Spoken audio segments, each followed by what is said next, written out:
ইরানের ক্ষেপণাস্ত্র ব্যবস্থা নিয়ে রীতিমতো বোমা ফাটালো যেন নিউ ইয়র্ক টাইমস। গোয়েন্দা রিপোর্টের সূত্র ধরে পত্রিকাটি বলছে, মার্কিন হামলায় ক্ষতিগ্রস্ত বাংকার দ্রুত সারিয়ে ক্ষেপণাস্ত্র ছুঁড়ছে ইরান। যুদ্ধের এতদিন পরে এসেও ইরান কেন এতটা শক্তিশালী, এমন রিপোর্টই ফাঁস করে দিয়েছে তা। এদিকে ট্রাম্পের 48 ঘন্টার ভয়ঙ্কর আলটিমেটামের জবাব ইরান দিচ্ছে মিসাইলে, আকাশ থেকে পাখির মতো মার্কিন বিমান না। ইসরায়েল যুক্তরাষ্ট্র ইরানে এসেছিল সপ্তাহখানেকের পরিকল্পনা নিয়ে। ইরানকে মেরে পুড়িয়ে দুর্বল করাই প্রধান উদ্দেশ্য। কিন্তু যুদ্ধের 38তম দিনে এসে দেখা যাচ্ছে সব দিক থেকে এগিয়ে আছে ইরান। ওদিকে বিমান হারিয়ে সারা বিশ্বের সামনে মাথা রীতিমতো হেট হয়ে গেছে মার্কিন গঙ্গের। ইরানে এসে মুখ থুবড়ে পড়েছে সেই মার্কিন মাতুব্বরি। যুক্তরাষ্ট্র এবং ইসরায়েল ভেবেছিল কয়েকদিনের নিবিড় এবং ধারাবাহিক আক্রমণেই ইরানের সামরিক মেরুদণ্ড চিরতরে ভেঙে দেওয়া সম্ভব হবে। পেন্টাগনের আনুষ্ঠানিক ব্রিফিং এবং সামরিক কর্মকর্তাদের হিসাব অনুযায়ী যুদ্ধের প্রথম 5 সপ্তাহে তারা ইরানে প্রায় 11,000 লক্ষ্যবস্তুতে আঘাত এনেছে। হোয়াইট হাউস এবং মার্কিন প্রতিরক্ষা মন্ত্রী পিট হেগসেথ অত্যন্ত আত্মবিশ্বাসের সঙ্গে বারবার দাবি করে আসছিলেন তাদের হামলায় ইরানের ব্যালিস্টিক ক্ষেপণাস্ত্র এবং ড্রোন ছোড়ার ক্ষমতা 90% কমে গেছে। তাদের নৌবাহিনী প্রায় নির্মূল হয়ে গেছে এবং অস্ত্র উৎপাদন স্থাপনাগুলো ধ্বংসস্তূপে পরিণত হয়েছে। মার্কিন প্রশাসনের ধারণা ছিল ইরানের আকাশ সীমায় এখন যুক্তরাষ্ট্র এবং ইসরায়েলের একচ্ছত্র আধিপত্য তৈরি হয়েছে। কিন্তু যুদ্ধক্ষেত্রের প্রকৃত পরিস্থিতি এবং নিউ ইয়র্ক টাইমসের গোয়েন্দা প্রতিবেদন সম্পূর্ণ ভিন্ন এক বাস্তবতার চিত্র তুলে ধরছে। প্রতিবেদন বলছে, মার্কিন হামলায় মাটির নিচে যেসব বাংকার বা ক্ষেপণাস্ত্রের সাইলোগুলো ধ্বংস হয়েছে বলে পেন্টাগন দাবি করে আসছিল, সেগুলো আসলে স্থায়ীভাবে বিকল হয়নি। ইরানি সামরিক বাহিনী অত্যন্ত সুপরিকল্পিতভাবে এবং দ্রুততার সঙ্গে কাজ করছে। তারা বুলডোজার এবং ভারী যন্ত্রপাতি ব্যবহার করে মাটি খুঁড়ে সেই ধ্বংসস্তূপের নিচ থেকেই লঞ্চারগুলো বের করে আনছে।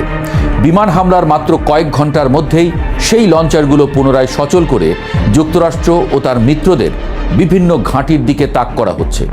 মার্কিন গোয়েন্দা সংস্থাগুলো এখন স্বীকার করতে বাধ্য হচ্ছে যে ইরানের হাতে ঠিক কতগুলো আসলে লঞ্চার বা ক্ষেপণাস্ত্র অক্ষত আছে সে সম্পর্কে তাদের কাছে কোনো সুনির্দিষ্ট বা নির্ভরযোগ্য তথ্য নেই। ইরান অত্যন্ত চতুরতার সঙ্গে প্রচুর পরিমাণে ভুয়া এবং দামি ক্ষেপণাস্ত্র ও লঞ্চার ব্যবহার করে প্রতিনিয়ত মার্কিন স্যাটেলাইট এবং নজরদারি ব্যবস্থাকে বোকা বানিয়ে চলেছে।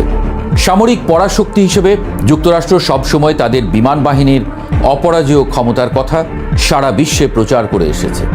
বর্তমান মার্কিন প্রশাসনও ঘোষণা করেছিল ইরানের আকাশে তাদের যুদ্ধ বিমানগুলোর অবাধ বিচরণ রয়েছে এবং তেহরানের রাডার বা আকাশ প্রতিরক্ষা ব্যবস্থা তার ঠেকানোর কোনো সামর্থ্য নেই।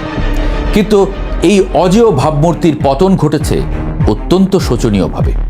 ইরানের নিজস্ব প্রযুক্তিতে তৈরি আকাশ প্রতিরক্ষা ব্যবস্থার সুনির্দিষ্ট আঘাতে যুক্তরাষ্ট্রের অত্যাধুনিক F-15E স্ট্রাইক ঈগল এবং A-10 থান্ডারবোল্টের মতো যুদ্ধ বিমান ভূপাতিত হয়েছে। এই ঘটনা শুধু পেন্টাগনকেই হতবাক করেনি, পুরো বিশ্বের সামরিক পর্যবেক্ষকদের কাছে মার্কিন শ্রেষ্ঠত্বের দাবিকে ব্যাপকভাবে প্রশ্নবিদ্ধ করেছে। ভূপাতিত একটি যুদ্ধ বিমানের নিখোঁজ ক্রুকে উদ্ধার করতে গিয়ে যুক্তরাষ্ট্রকে যে চরম মাত্রার দুঃসাহসিক এবং বিপজ্জনক সামরিক অভিযান চালাতে হয়েছে তা তাদের বর্তমান অসহায়ত্বকেই সবচেয়ে বেশি স্পষ্ট করে। মার্কিন স্পেশাল অপারেশন ফোর্সেসের কমান্ডোরা যখন ঝুঁকি নিয়ে ইরানি ভূখণ্ডের অনেকটা ভেতরে প্রবেশ করে উদ্ধার তৎপরতা চালাচ্ছিলেন, তখন তারা চারপাশ থেকে প্রবল হামলার শিকার হন। নিখোঁজ ক্রুর অবস্থান শনাক্ত করার পর উভয় পক্ষের মধ্যে তুমুল গোলাগুলি হয়। এই উদ্ধার অভিযানের পরিস্থিতি এতটাই নিয়ন্ত্রণের বাইরে চলে গিয়েছিল যে ক্রু এবং কমান্ডোদের নিরাপদে ফিরিয়ে নেওয়ার জন্য পাঠানো দুটি বিশাল মার্কিন পরিবহন উড়োজাহাজ ইরানের একটি প্রত্যন্ত অঞ্চলে আটকা পড়ে। শেষ পর্যন্ত ওই উড়োজাহাজ দুটি যাতে কোনোভাবেই ইরানি বাহিনীর হস্তগত না হয় বা তাদের প্রযুক্তির নাগালে না যায়, সেজন্য বাধ্য হয়ে বিস্ফোরক দিয়ে নিজেদের উড়োজাহাজ নিজেদেরই ধ্বংস করে আসতে হয়েছে মার্কিন বাহিনীকে। একটি সাধারণ উদ্ধার অভিযানের জন্য এমন চরম মূল্য চোকাতে হবে এবং নিজেদের সরঞ্জাম নিজেদেরই পুড়িয়ে ফেলতে হবে, তা মার্কিন সামরিক কর্মকর্তারা ঘুণাক্ষরেও কল্পনা করতে পারেননি। এই অভাবনীয় সামরিক বিপর্যয়ের পাশাপাশি রাজনৈতিক ময়দানে ডোনাল্ড ট্রাম্পের দেওয়া প্রকাণ্ড হুমকিগুলো একে একে মাঠে মারা যাচ্ছে। ট্রাম্প সম্প্রতি তার নিজস্ব সামাজিক যোগাযোগ মাধ্যম ট্রুথ সোশ্যালে ইরানকে 48 ঘন্টার একটি চূড়ান্ত এবং কঠোর আলটিমেটাম দিয়েছিলেন।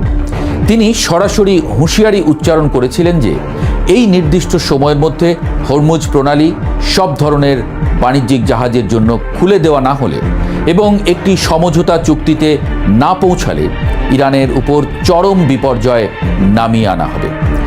কিন্তু ইরানের সামরিক কমান্ড এই হুমকিকে বিন্দুমাত্র পাত্তা না দিয়ে অত্যন্ত তাচ্ছিল্যের সঙ্গে প্রত্যাখ্যান করেছে।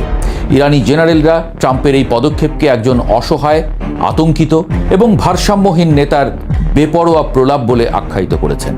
শুধু কঠোর বাক্যবাণেই নয়, ইরান তাদের সামরিক জবাবও দিয়েছে তাৎক্ষণিকভাবে।